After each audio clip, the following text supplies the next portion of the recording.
Die, die, die, die, die, dee, die, die, dee, die, die. Ay, ay, die, die, ay, ay, dee, die, die.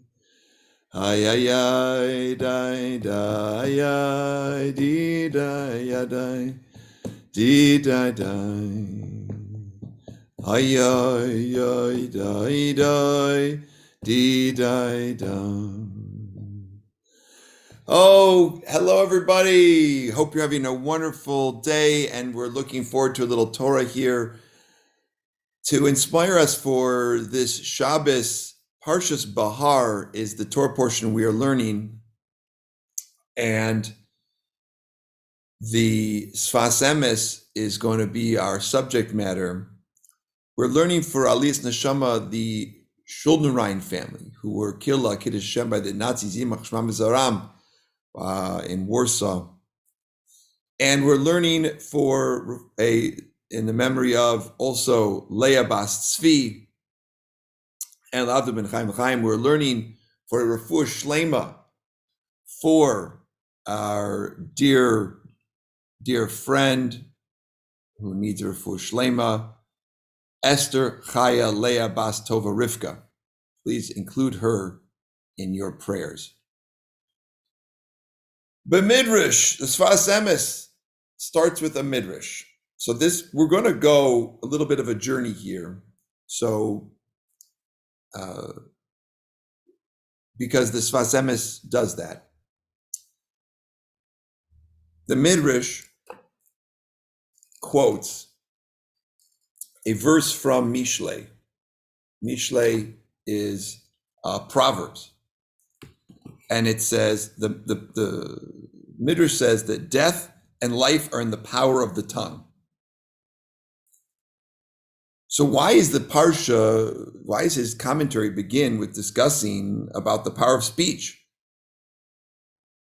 Well, if you look in the parsha, it tells us that one of the things we need to avoid is oinaas dvarim, which is giving people grief or hurting people in what we say. Today we might say verbally abusive, but it doesn't have to just be virtually abusiveness. Like we're supposed to try to not hurt other people's feelings by the things we say. So being careful with one's speech. This is different than the prohibition on lashon hara or rechilas, right? On gossip or evil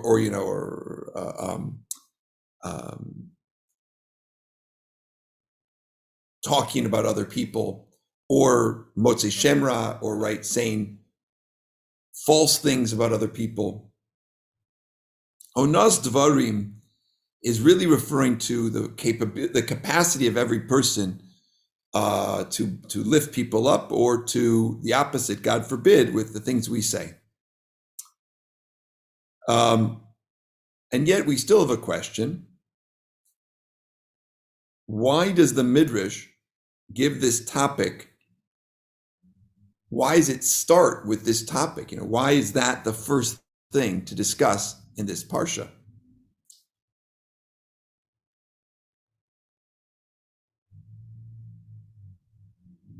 So let's continue. Is that our words can do so much good, and they also have the capacity for so much harm. Now, some of the things we might easily come to mind, right? Using foul language, but also maybe citing the names of non-Jewish gods, saying things to cause other people,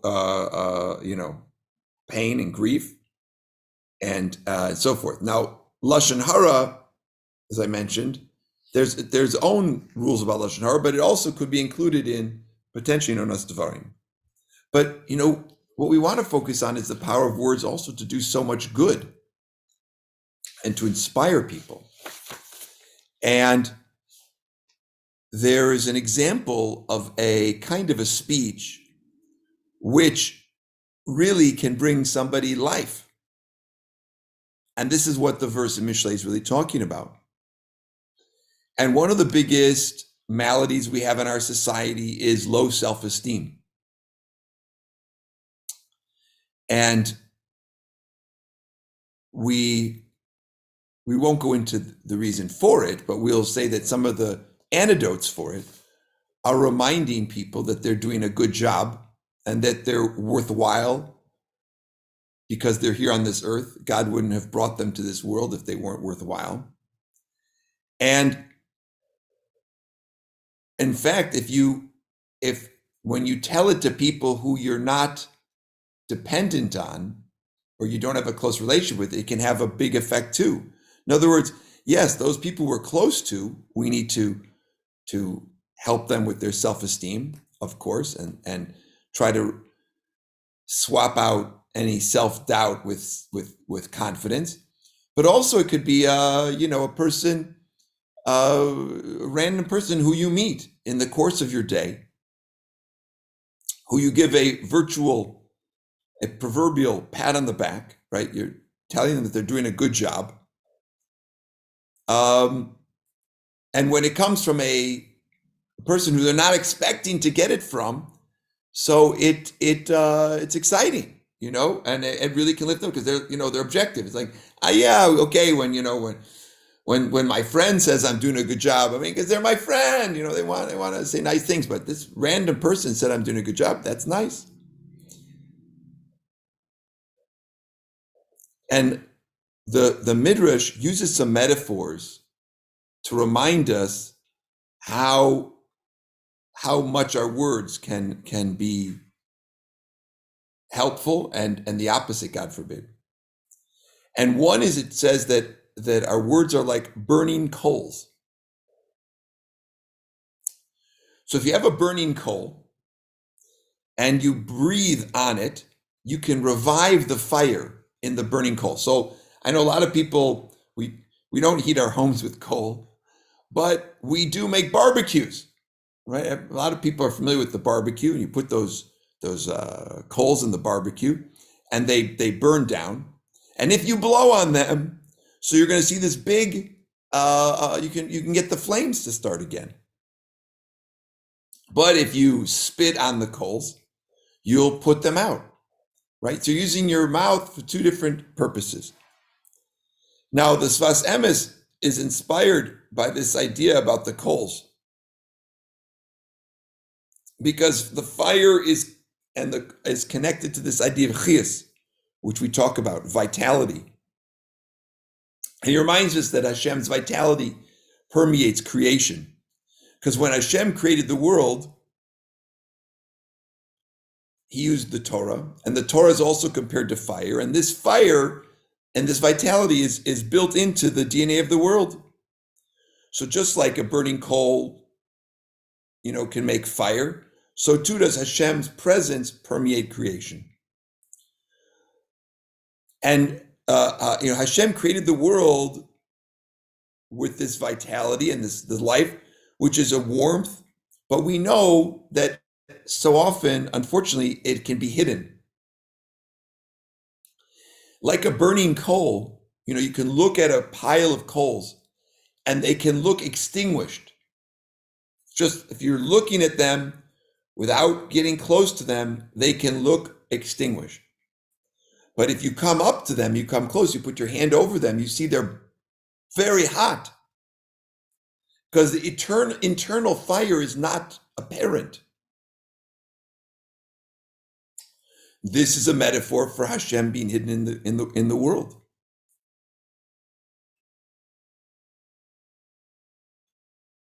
And as Sfas Emes says, one of the purposes in our lives is to search for and find the illumination of Torah, which is in everything. Excuse me.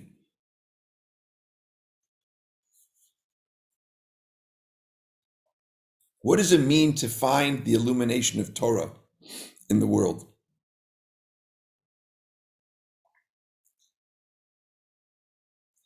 So Rabbi Leff of blessed memory suggests that to understand what the Sfas Emes means, to find the illumination of Torah in the world, we should look at Likutei Maran from Rabbi Nachman. And he says there, a Jew must always look for the seichel which is present in all things, and attach themselves to the knowledge and the rationality that is present in everything. And this will provide for them a light and enable them to come closer to Hashem via that thing. What is he talking about? So Rabbi Nachman's saying that Hashem built rationality into the world. And when I say rationality, what are we talking about? We're talking about kind of a cause and effect. I'm not talking about the philosophical, rational thinking. I'm talking about rather that there's this and there's that, and this causes that, and that causes this, rather than everything is random. So that there's an order to the universe. And when we observe the world, we can see how it works. And then by seeing how things work, we can understand Hashem's presence and be aware of Hashem's presence. So let's give an example, right? If you study different ways that nature operates, or if you don't have time to study it, you read a book about it, or National Geographic article, or watch a documentary about different natural processes or cycles.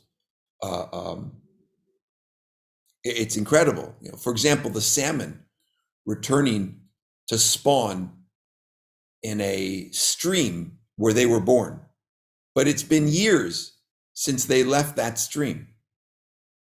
How does a salmon find his way and her way back to that ocean outlet?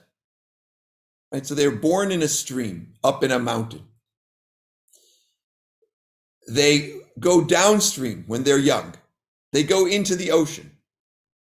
Now they live in the ocean, and now it's time for them to spawn and reproduce. And they go back to the same river where they were born. A salmon. It's mind-blowing. And that's it. That's the end of their life. They go back and they spawn, and that's it. How did they find the same river? So you study that, and you look into something like that, and you say, wow, that's just unbelievable. And that is an awareness of Hashem's presence by just looking at this simple salmon, simple insofar as, salmon don't write books and poetry, make paintings, symphonies. They don't have names for their offspring, right? It's a very simple creature. And yet it has this incredible capacity of navigation. It's mind-blowing. So that's one of the ideas we're talking about here, right? This built-in the processes of nature, and you study those things, says Rabbi Nachman, and that can enable you to come closer to Hashem. So now we're going to go back to the Sfas Emes a little bit here.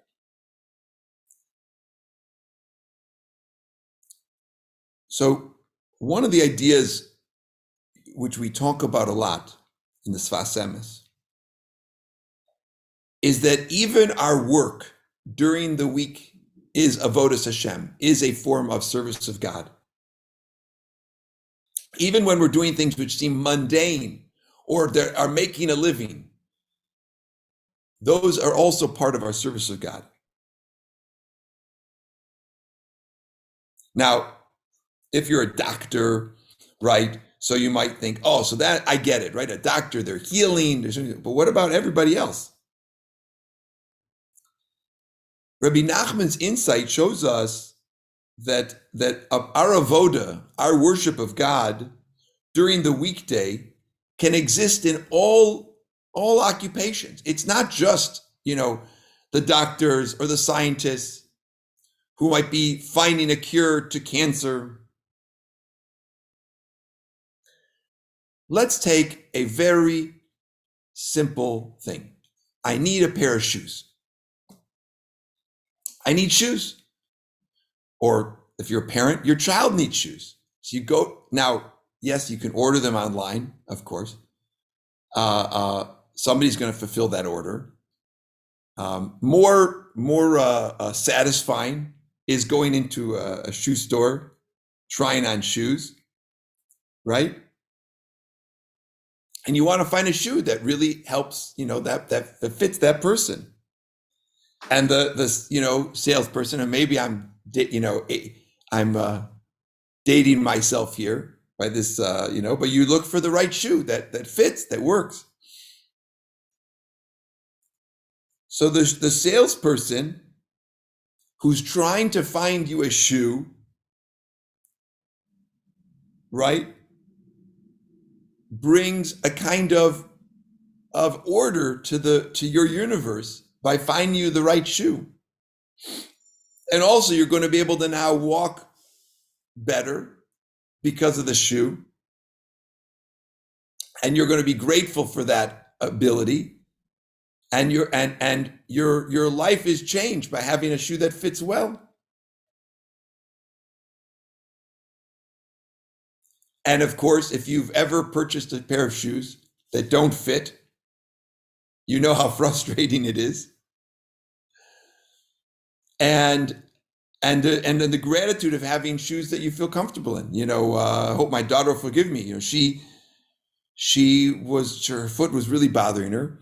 And this podiatrist recommended, she thought this specific kind of shoe would be really, really good for her. It's called Hoka. It's a running shoe. And Rachel and her, they went to the running store and they got fitted for Hokas. And my daughter is just so happy with the shoe. The shoe made such a difference in her life. Now, that's such a mundane example, right? The person who fit her for the shoes, or when and I like to run, I try to promote running now. So when I got my feet fit for running shoes, it made such a difference. Oh my gosh, what a difference. So this is what we're talking about, is we're putting a sense of order into the universe when we have the right shoes. And it took the salesperson of the knowledge of the gait and the shoe and the different styles of shoe and all these kind of very mundane things, right? Which shoe's better for this kind of a runner, a walker? They put that together with your foot, and then they came up with a solution, and it revealed something beautiful in the universe. And I'm sure everybody could come up with another kind of an example like this. We don't think about these things as revealing godliness. We think, oh, I just got a new pair of shoes. But think about all the things that had to come together. That is a revelation of godliness in the world. Now,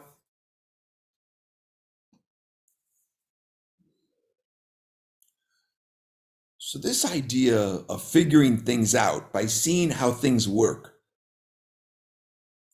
and seeing this intentionality that God used to build the world. This is like that ember. And if we have to perceive the heat of this ember, we need to make the effort to blow on it, right? Or to come close. We have to examine it. And when we try to understand the logic of a phenomenon or a situation, or in the cases that I gave, to really see what's going on, it can bring themselves closer to God. Now, I'm not a big expert in what is called in the Western world today, but it's referring to more of an Eastern practice of mindfulness. But actually, the Jewish version of mindfulness is ever present, certainly in Chassidus, and certainly Rebbe Nachman in this kind of an approach would be hard pressed to see a real any kind of difference, right? We're looking at a situation for everything that it presents in that moment, right?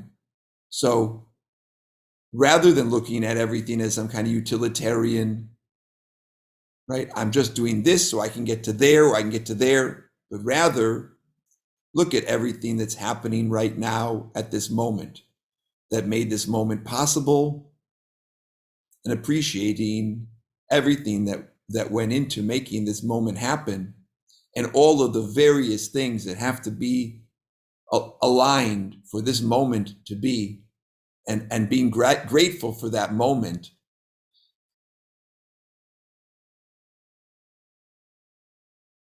That is a way to unlock seeing Hashem in our lives.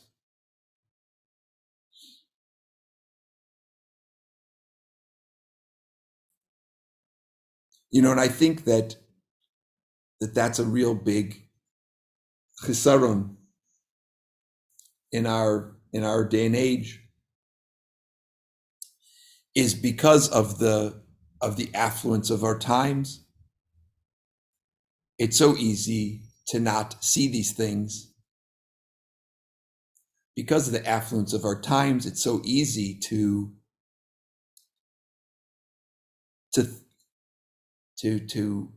forget, or even, God forbid, worse, but to not be able to access that knowledge of Hashem, because that's one of the pitfalls of affluence. But when a person is so much more dependent on the natural processes of the world, they right away see things. If you're a farmer and you're growing food for sustenance for yourself, for your family, so you see this so readily. I planted a seed, I watered the seed, I took care of it, then it grows, and you have to tend it and weed it and make sure that the pests don't get to it. And then eventually you have this beautiful tomato, right?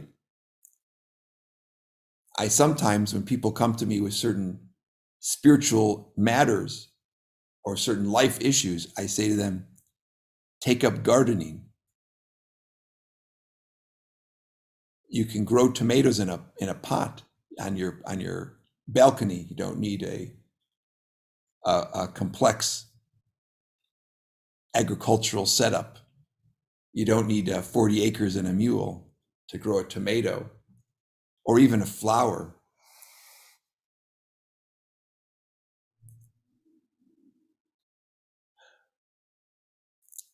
So to try to sum up this little bit of Sfas Emes that we've been learning together,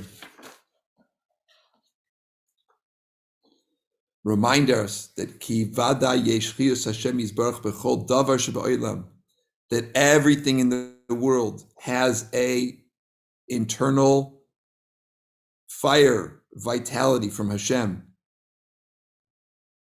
Because with this, Hashem looked into the Torah to create the world, and that fire is in the world all over. So there's Yesh Koyach Eish Torah B'chol Davar. There's a fire of Torah in everything. And that is something that we all have access to, and that we all can work towards appreciating and revealing. Shabbos is a beautiful time for contemplation. It's easier on Shabbos sometimes to see these things. And so when we do see them on Shabbos, we can do it on the weekdays too. Everybody have the most beautiful, awesome, holy Shabbos. in the Sfas of Rabbi Shimon Bar Yochai, whose yahrzeit we just observed, like Ba'omer, and the Sfas of all the holy tzaddikim and the teachers who've informed our learning today. May everybody have a beautiful Shabbos, and may our world merit the great Shabbos, Bimheira V'Meinu.